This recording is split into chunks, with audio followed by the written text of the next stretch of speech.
디지털 자산을 큰 틀로 보는 거예요. 그 안에 뭐 우리가 아는 스테이블 코인도 있고 CBDC도 있고 자산, 화폐라는 개념이고 CBDC는 그리고 그 큰 틀 안에 뭐 코인도 있고 뭐 토큰 관련된 게 있는 거죠.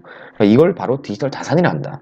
그리고 또한 뭐 카카오가 사용하는 뭐 클레이튼 그리고 그 안에 구동되는 그런 플랫폼들에 대한 가치도 나중에 추후에 영향을 미칠 거라 생각을 하고 있습니다. 그리고 여기서 보시면요.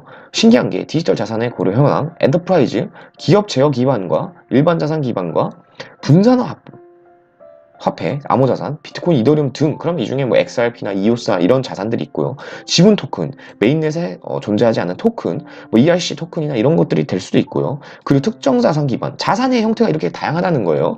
금, 다이아몬드 뭐 여러 개 있지만 그 자산 중에 또 금도 뭐 종이금이 있죠. 그 기초통화 기반에 관련된 파생 상품도 있고 뭐 알고리즘 주도 스테이블 코인도 나와요. 유틸리티 토큰과 기타 증권형 토큰 굉장히 많아져요. 나중엔 부채 관련돼서 토큰도 나오게 될 거고 부동산 관련된 토큰도 나오게 될 거고 결국에는 이 블록체인에 관련된 기술이 성장할 수 있는 게 우리의 투자자 입장에서는 굉장히 긍정적으로 좋을 수 있다라는 그런 데이터가 나온 내용입니다. 좀 말을 하다 보니까 목이 아프긴 한데 또 바로 진행해야죠. 이 기간 보고서를 굉장히 또 좋아하시는 분들도 계시고 이것만 또 되게 찾아다니시는 분들도 계시더라고요. 제가 뭐 가끔씩 차트도 하고 뭐 기간 보고서도 하고 뉴스도 알려드리고 또는 때로는 증권이나 이런 쪽의 자료도 설명을 드릴 때가 있는데 기간 보고서가 좀 할 때도 재밌어요 저는. 그리고 여기 또 세 번째를 보시면요. 블록체인 이니셔티브는 글로벌 자금 이동과 상거래를 단순하기 위한 블록체인 기반 금융 인프라스트럭처를 비롯해 무역 금융을 위한 분사원장, 블록체인 활용한 추적 플랫폼 등에 이르기까지 다양하게 증가하고 있다.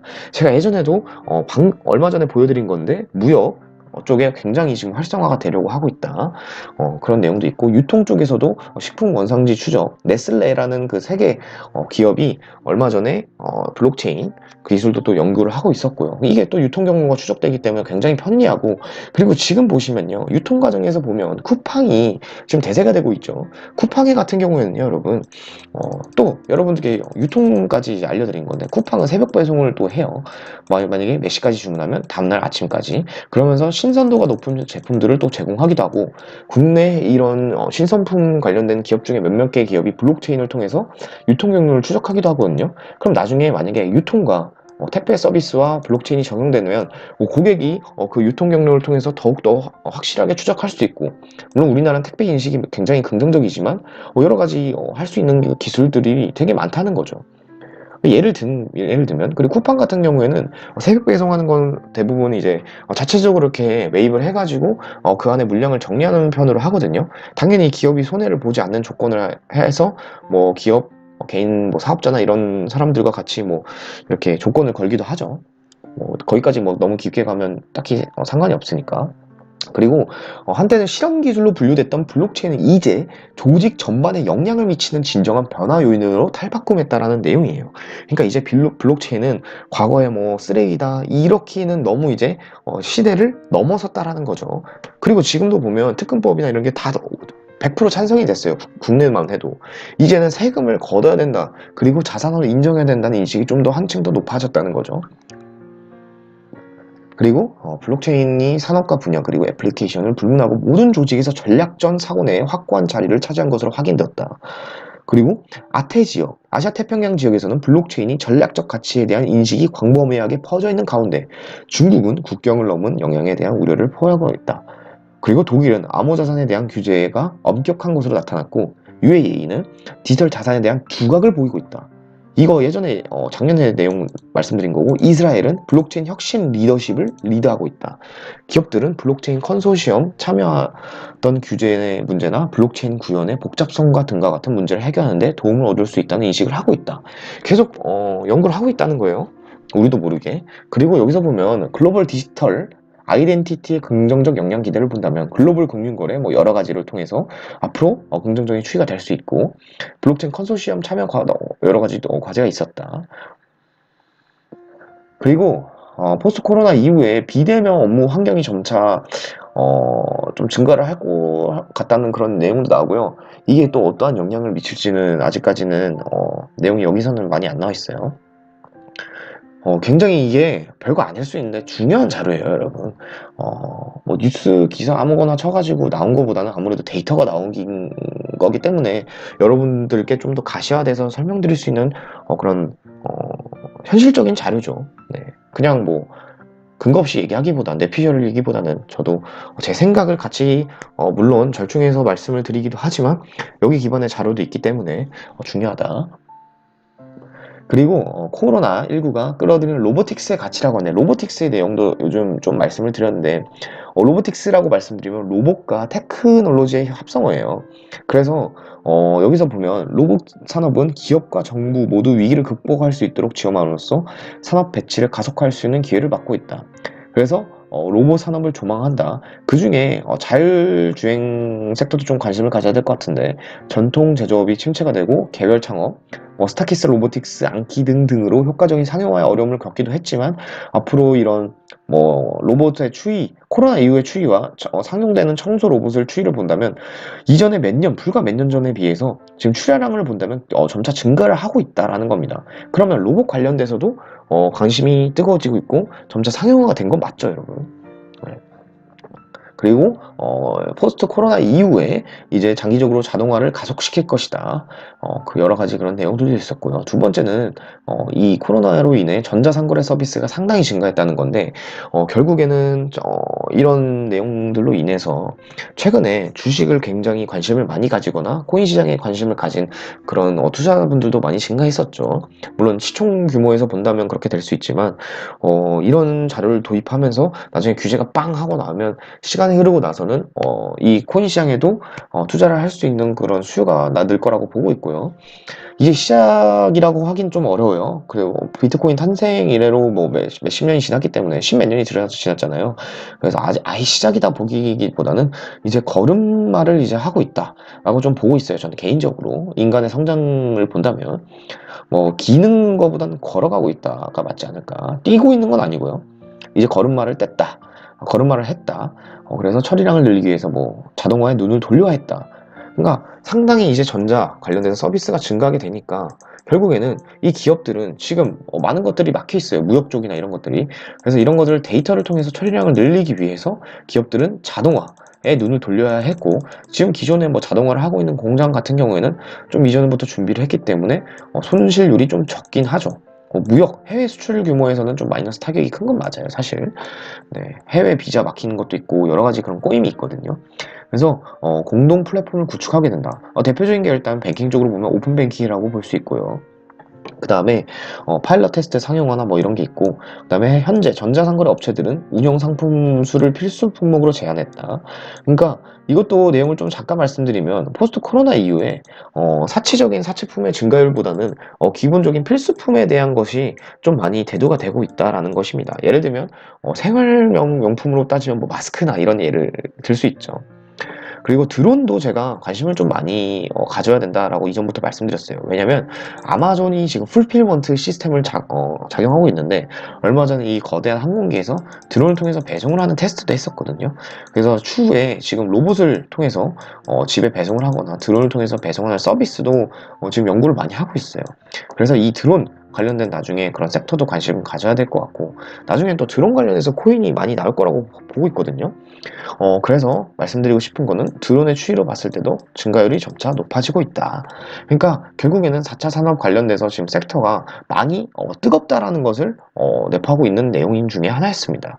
그러니까 블록체인은 사실 무역이나 여러 가지 보험 쪽의 금융에 적용된다. 그래서 우리가 보고 있는 그 투자자인 측면에서 코인은 사실 점이나 선 정도로 보고 있고 나중에 이 선들이 모여서 도형을 봐야 되고 입체를 봐야 되고 그런 여러 가지 그림들이 형성되는 그런 거시 경제 흐름을 같이 맞물려서 보자라는 취지에 의해서 제가 이런 다방면으로 설명을 드린 거고요.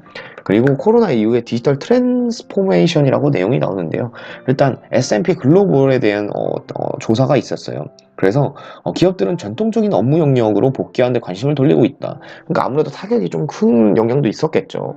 그리고 대다수의 기업들은 확정된 재택근무 정책을 장기적으로 유지할 계획을 표명하고 있으며 거의 절반은 이미 물리적 사무실 설치 공간을 줄일 계획을 하고 있다. 그리고 IT 관련돼서 이 기술 쪽으로 확보 비용이 증가하고 있고 많은 기업들이 조건을 모색하기 위해서 준비를 하고 있다. 그리고 특히 정보 보안이나 IT 자원에 대한 자산에 더 많은 지출을 하고 있다는 거예요. IT 자원과 자산에 기업들이 지금 흐름이 이렇게 되고 있다는 건 나중에 경제에 영향을 미치겠죠, 당연히. 이게 데이터고요. 재택근무 도입 유지 계획과 코로나에 의한 IT 자원에 대한 부담 여부, 그건 점차 증가되고 있다는 겁니다. 그리고 그 다음 내용은요. 확장적 또는 보편적 재택근무 정책이 장기적으로 영구적으로 유지될 거다. 이거는 딱히 그렇게 오래 끌 내용은 아닌 것 같지만 중요한 거는 기업들이 IT 쪽으로 많이 관심을 가지고 있고 재택근무 영역으로 돌아가고 있다. 네, 블록체인 관련된 전공이 저는 굉장히 유망해질 거라고 보고 있고 그 근거가 예전에 사진 찍은 게 있거든요. 이 커리어 관련돼서 취업, 그러니까 경력직 직원이나 이런 직원들을 채용을 하려고 있는 제가 직접 방문해서 이제 받은 거고 이 안에 AI, 블록체인, 오픈 AIP, 클라우드, UX 등이 나와 있어요. 온라인 모바일 채널. 그 여기서 보시면 또 페이테크가 나오죠. 핀테크, 비즈니스 R&D까지. 얼마나 핵심 데이터냐? 빅데이터. 그러니까 이 중에 플랫폼 분야에서는 이 대부분 분야가 4차 산업 섹터에 있다는 거죠. 그리고 신사업, 신기술 기획, 마케팅 쪽, 경영 지원, 브랜드 마케팅 이런 건 당연한 거고 여기도 보면 신용카드, IT 시스템 개발, 오픈소스, 데이터베이스, 아키텍처, 모바일, 웹 개발 이런 것들이 많았다는 거예요. 은행들도 개발을 계속 지속적으로 하고 있다. 제가 근거가 없이 설명드리기보다는 실제로 있는 자료를 통해서 설명을 드리면서 또 가끔씩 뇌피셜을 말씀드리는 거예요. 그러니까 블록체인 쪽으로 전공은 굉장히 유망해질 거 보고 있고요. 그 다음 내용을 보시면요. 일단, 미국 소매 분야 트렌드 7선이 있는데요. 첫 번째 내용을 보시면요. 소매형 및 소비재 미래를 예측하는 시도는 굉장히 많지만 앞으로 이 코로나 이후에 예측할 수 있는 영향은 혼란을 야기하고 있다. 그래서 지금 코로나 이전의 소비자들은 편익성 및 유념을 그러니까 새로운 정상화 이런 추세를 더 가속화시켰다는 점은 분명히 했다. 그 중에 소비자 50% 이상이 자신이 필요한 것을 얻기 위해 더 많은 지출을 했는데 그 중에 편의성에는 컨택리스 쇼핑 그리고 온디맨드 이행 및 재고 가능성이 포함됐다. 그리고 모바일 결제 이용도 배달 앱 다운로드나 이런 여러 가지를 봤을 때는 결국에 디지털 쪽으로 전환을 많이 넘어오고 있다는 추이가 된 거죠.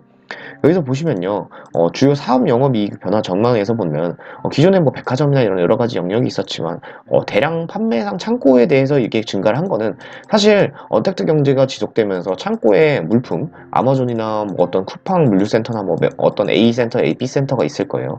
그런 부지들의 가격도 많이 올랐거든요. 왜냐면 그 물품을 보관하기 위한 창고의 면적이 좀 많이 사용이 되고 있고 점차 이런 쪽으로 변화가 넘어가고 있습니다. 그리고 미국 같은 경우에는 이게 증권사 내용인데요. A라는 백화점이 있었는데 그걸 아파트로 전하는 추세도 있고 그 다음에 기존에 있던 땅의 부지를 사가지고 창고형으로 운영을 할 수 있는 그런 경우도 있고요. 또 두 번째는 지금 유통업계를 본다면 일단 백화점이 주로 메인 도시에서 위치를 했는데 점차 기업들이 외곽으로 빠져나가고 있죠. 어떻게 보면 약간 창고형 아울렛, 스타필드나 이런 여러 가지 소매점을 운영을 하는데 결국에는 그 안에 또 여러 가지 영업을 하기도 하지만 창고형으로 좀 운영을 하는 것도 있기 때문에 결국에는 소매, 도소매도 영역에도 영향을 조금씩 이전부터 미치고 있었다. 그리고 두 번째, 제품의 상품화의 프리미엄화, 프리미엄화를 통해서 당연히 커스터머를 증가시키는 건 맞고요. 그리고 또 추이를 보면 디지털 광고의 지출 추이로 봤을 때는 증가할 폭이 어느 정도 있었다.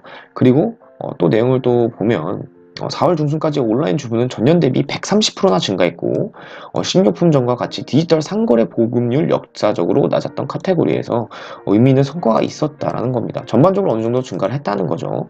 그리고 집에서 스마트폰 대신 컴퓨터를 사용하면서 왜냐하면 재택근무의 비중이 높아지면서 디지털 트래픽에 차지하는 데스크톱 점유율은 큰 폭으로 상승했다라는 것입니다. 그리고 전통 소매업체 매장 추이 변동이고 이게 점차 이제 좀 감소를 하고 있다는 거예요. 아무래도 언택트 쪽으로 넘어가고 디지털 쪽으로 전환이 되고 있다라는 게 이제 데이터가 된 거죠. 여러분 지금 목소리 잘 나오고 있나요? 채팅이 안 올라오면 이 방송이 중단된 건지 좀 궁금해서요. 그리고 세 번째는 오프라인 거래의 역할 변화를 본다면 소매 매출의 85%가 점포를 차지하고 있었다. 코로나 이후 많은 브랜드와 소매 업체들이 점포의 임시 폐쇄로 상당한 매출 손실을 경험하는 등 물리적 매장의 중요성을 더욱더 입증했다는 거고요. 그래서 전자상거래로 전환하는 거에 있어서 물리적 상점이 재정이 된 역할을 수행할 수 있도록 재촉하고 있다는 거죠. 네, 감사합니다. 퍼플코리아님 안녕하세요. 그래서 제가 아까 말씀드린 것 중에 하나인데, 비필수 범죄는 새 모델의 단기 성장을 더디게 했고, 전년 대비 소비자 지출이 70% 이상 감소했다는 거죠. 아무래도 코로나 영향이 그만큼 컸다는 거고요. 그리고 제가 추후에 말씀드릴게요. 바이오주 섹터는 보통 뭐 임상 3상이 나오는데, 그때 만약에 투자하고 계신 분들이 계시다면 일단 주의 깊게 보셔야 되고요.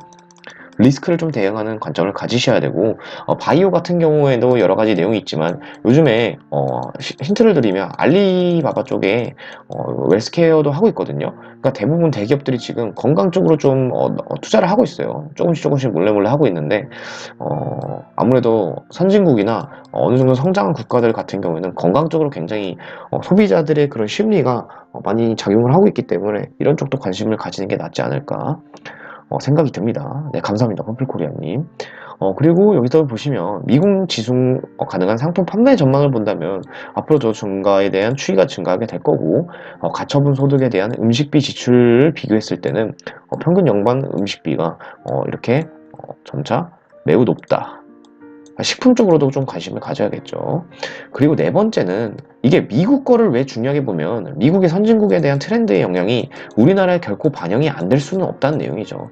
그리고 유통 분야도 보면 물론 우리나라가 토지가 좋은 면에 비해서 일단 SOC가 많이 굉장히 구축이 잘 돼 있어요. 비교적으로 다른 국가에 비해서 뭐 도로망이나 뭐 항만도 나름 어느 정도 가지고 있는 국가이기도 하지만 해외 기준의 뭐 아마존이나 그런 글로벌한 규모를 본다면 당연히 이런 규모를 모방할 수 있는 그런 여건이 되겠죠. 국내 기업들이. 쿠팡이 아마존 서비스를 지금 모방을 많이 하려고 합니다. 사실은.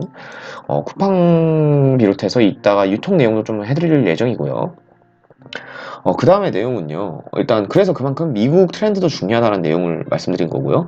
저소득층과 중상위층 그리고 상위 소득 가구보다 일자리 감소 폭이 더 크다. 이 말은 뭐냐면 저소득과 중상층이 그러니까 상위 매출액 비중에 대비해서 그러니까 일자리에 대한 그런 실직률이나 그런 것들이 증가가 크다는 거죠. 그래서 일단 좀 고민을 많이 해야 될 것 같아요. 그리고 나서 19에 의해 비필수적인 물리적 소매점이 폐쇄됨에 따라 소비자는 필수 상품을 제공하고 이에 따른 전자상거래 소매점을 선택하기 위해 지출을 바꾼 것으로 파악됐다. 그래서 더 많은 소매점이 중요한 건 통합이 가속될 수 있고 소규모 또는 독립회사를 희생시키면서 몇몇 소규모 회사들이 부상하는 환경을 조성한다. 그리고 이런 트렌드를 놓치지 말아야 된다는 내용이 나와 있고요. 미국 시장의 그 시장 점유율 변화와 패키지 음식 제공 업체의 시장 점유율입니다. 패키지를 통해서 100위 이상인 규모가 어느 정도 좀 증가를 했다는 거고요. 아무래도 좀 독과점을 하더라도 확실히 독과점이 되지 못하고 새로운 그런 기술들이 많이 튀어나오면 옛날에 비교보다는 압도적인 것들이 많이 나오기 때문에 경쟁이 좀 과해지겠죠. 그리고 글로벌 소매 뱅킹을 좀 첫 번째로 본다면요. 이게 또 이제 앞으로 우리가 소매 뱅킹의 구조가 어떻게 진화가 될 것이냐를 좀 볼 수 있어요. 전통적인 방식과 다른 금융 서비스 사업자들은 보다 즐거운 고객 경험을 제공함으로써 기존 시스템을 시험하고 있다. 시장 주목을 받고 있다. 그리고 은행들의 순이자 마진이 감소했다. 그 내용을 잠깐 말씀드리면요. 저축과도 좀 연관이 되고요. 그리고 뭐 코로나의 영향도 되고요.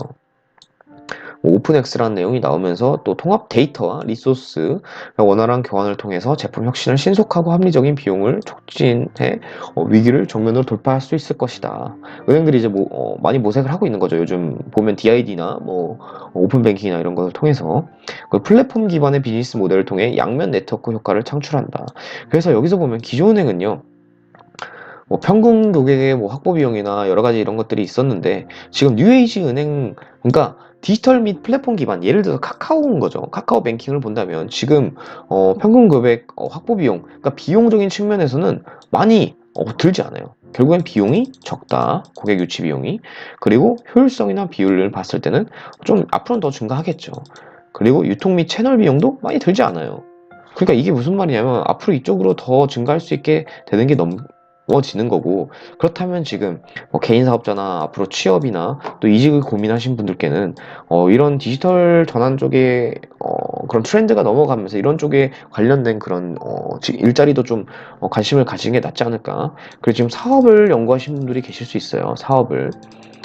보통 사업이라는 것을 하면 자금을 굴리는 거라는 건데, 물론 트렌드도 맞춰서 중요하지만, 사실 중요한 거는 자금 대비해서 세금을 제외한 어, 그 해당되는 영역이 얼마나 입지 조건이 유리한지를 좀 따져야 되거든요.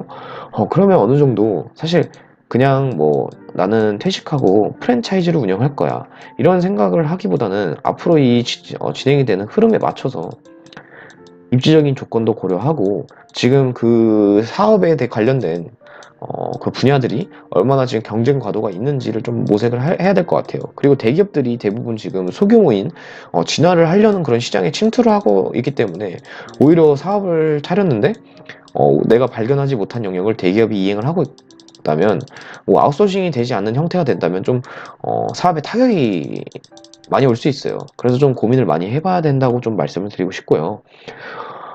그리고 코로나19에 대한 글로벌 소매 랭킹을 본다면요. 많은 은행들이 지금 올해 핵심 혁신에 착수하지 못할 수도 있다. 당연히 뭐 발빠르게 준비를 하고 있다고 하지만 예산적인 면도 그렇고 지금 뭐, 이자, 뭐 마진율이나 이런 여러 가지를 본다면 아무래도 좀 시간이 걸리겠죠. 규제에도 맞춰야 되고.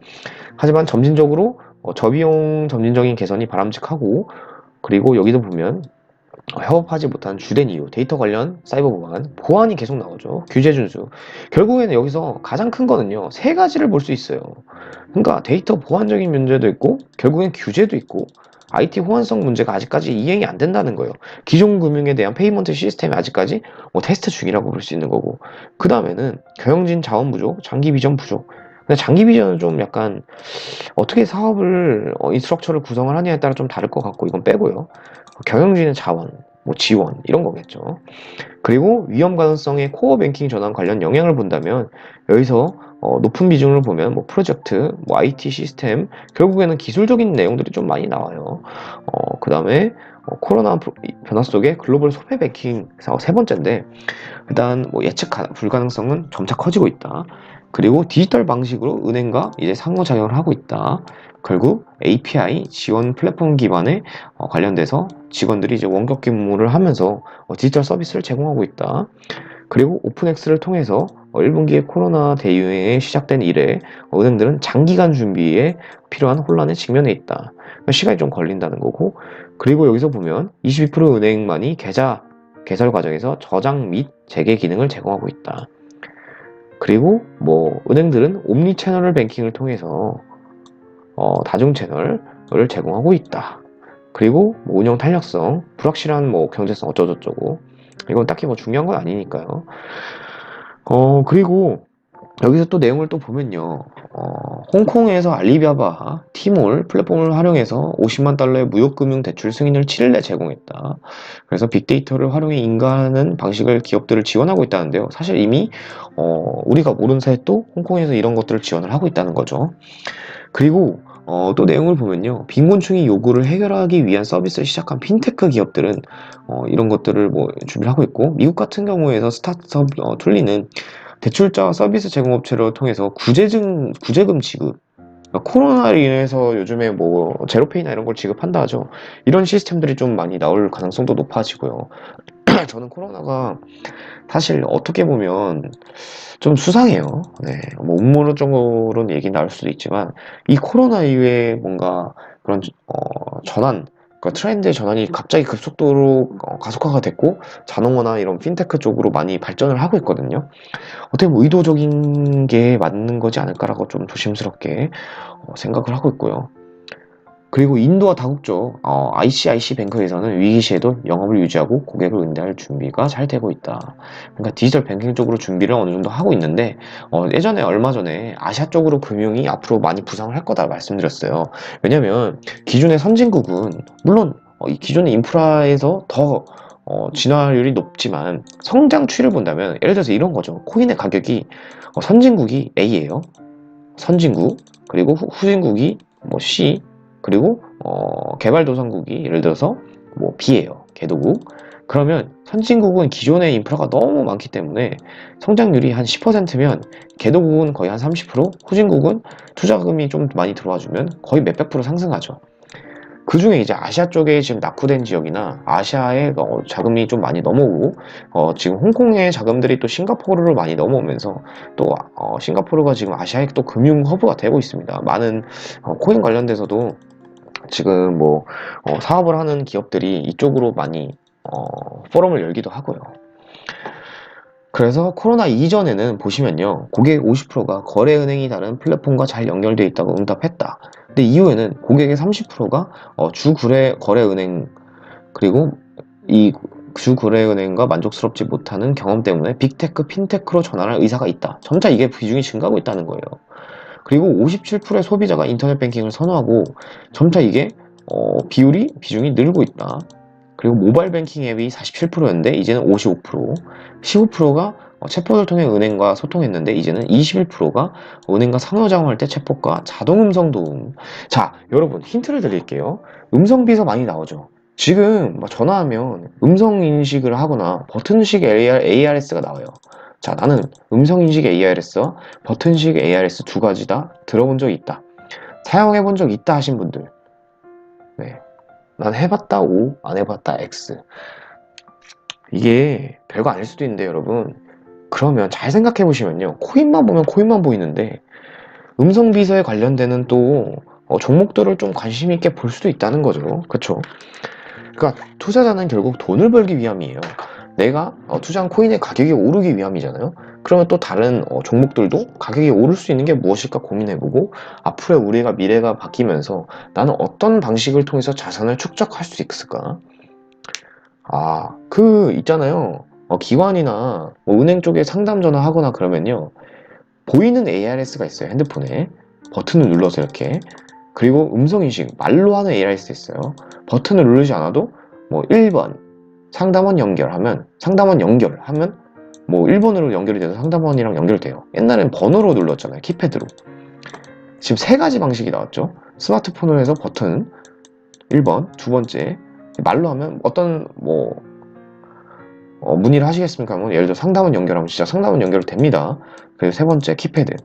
이게 사실 이 관련된 또 기술들이 나중에 그러면 은행 말고도 다른 기업에 다른 대기업도 지금 도입을 하고 있고요.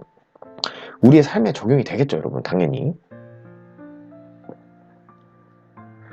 이런 쪽에 관심을 또 많이 가셔야 됩니다. 네. 그러니까 한 가지만 좀 보기보다는 또 여러 가지를 볼 수 있는 거고요. 이것도 오늘은 또 나중에 편집해서 올려야 될 것 같아요. 왜냐면 시간이 아무래도 어느 정도 많이 지났죠. 그리고 또 설명드릴게요. 라스트 마일이라고 있어요, 여러분. 라스트 마일. 여기 보면요, 라스트 마일이 나오고요. 자율주행 라스트 마일 배달 로봇 출하량. 근데 이게 무언가 하면 좀 설명드릴 게 있어요, 여러분. 어떤 거냐면요, 이 라스트 마일이라는 그 개념이 도입이 된 게 2000년도 초에 아마존이 이제 중간 유통 과정을 생략하고 자기들이 이제 유통 쪽으로 주도를 하려는 그런 것들이 있었어요. 그래서 제품을 목적지까지 도착하는 마지막 단계를 이제 좀 배송비나 이런 여러 가지적인 그 신속도, 그리고 정확한 배송을 원하는 그런 고객들도 많았고, 그런 흐름이 지속되면서 이 라스트 마일이라는 단어가 나왔습니다. 근데 결국 이 신호탄을 쏜 거는 아마존이거든요. 근데 이것을 모방하고 있는 게 어디냐면 바로 대표적인 게 쿠팡이에요, 여러분. 쿠팡이 직접 매입을 해서 아까 상품을 하기도 한다죠. 앞으로는 여기서 추가로 드론과 자율주행도 포함이 될 거란 말이에요. 자율주행 기술이 도입이 되고 나중에 소규모 로봇이 도입이 되면 로봇도 나중에 자율주행을 통해서 배달을 해주기도 하고 드론을 통해서 또 배달을 하겠죠. 그러면 얘네가 상용화되지 않아도 이런 이슈가 뜨거워진다면 관련된 섹터가 주춤주춤 할 거예요.